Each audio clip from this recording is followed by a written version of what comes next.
বলেন ইন্না সলাতি নিশ্চয় আমার নামাজ লিল্লাহি রাব্বিল আলামিন আমার বিশ্ব প্রতিপালকের জন্য বলেন না সুবহানাল্লাহ।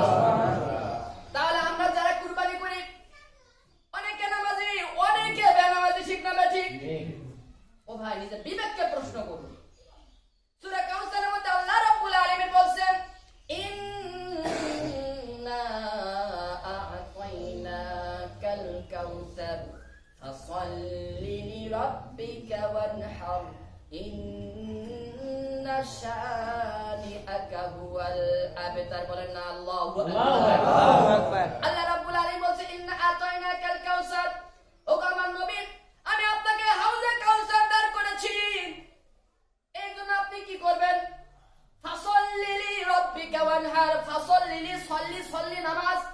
আল্লাহ রাব্বুল আলামিন কুরবানির আগের কথা বলছেন, ও নবী আমি আপনাকে হাউজে কাউসার দান করেছি, ফাসাল্লি, সুতরাং ফাসাল্লি আপনি নামাজ আদায় করুন, ফাসাল্লি লিরাব্বিকা ওয়ানহার আপনার রবের উদ্দেশ্যে, আপনার রবের সন্তুষ্টির জন্য প্রথমে নামাজ পড়ুন, তারপরে কুরবানি করুন। কারণ আল্লাহ বলেন প্রথমে নামাজ আদায় করুন তারপরে কুরবানি করুন। হুকুম কার? আল্লাহ। আমরা নামাজ বাদ আগে কুরবানি। নামাজ পড়লে তো গোশত খাওয়া যায় না, মাইন্ডে নেবেন না, কষ্ট পাবেন না। আমরা একটু নগদে বিশ্বাসী। কি বিশ্বাসী? বিশ্বাস করলেন না?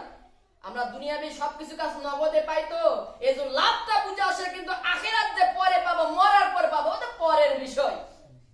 কুরবানিতে সাথে সাথে কিছু লাভ পাওয়া যায়, সে লাভ কি বলেন তো? গোশত তো আছে, টাকা তো মান নেই, টাকা নাকি নাই, মান আছে, কষ্ট পাবেন না। কোরআন শিক্ষা দিচ্ছে, আল্লাহ রাব্বুল আলামিন বলছেন ফাসাল্লি লিরাব্বিকা ওয়ানহার, ও আমার নবী আমি আপনাকে হাউজে কাউসার দান করেছি, সুতরাং ফাসাল্লি আপনি আগে নামাজ আদায় করুন।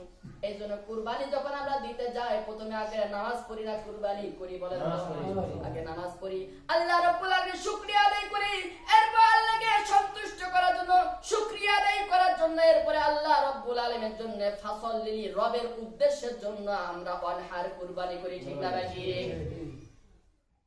প্রিয় হাজিরিন, বলতেছিলাম কুরবানি আমরা প্রতি বছরই করি, ঠিক না?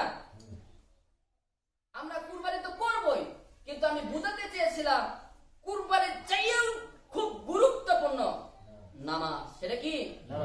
কি বলেন তো? নামাজ। এখন আপনি নামাজ ফরজ, নামাজ পড়লেন না, কুরবানি নিয়ে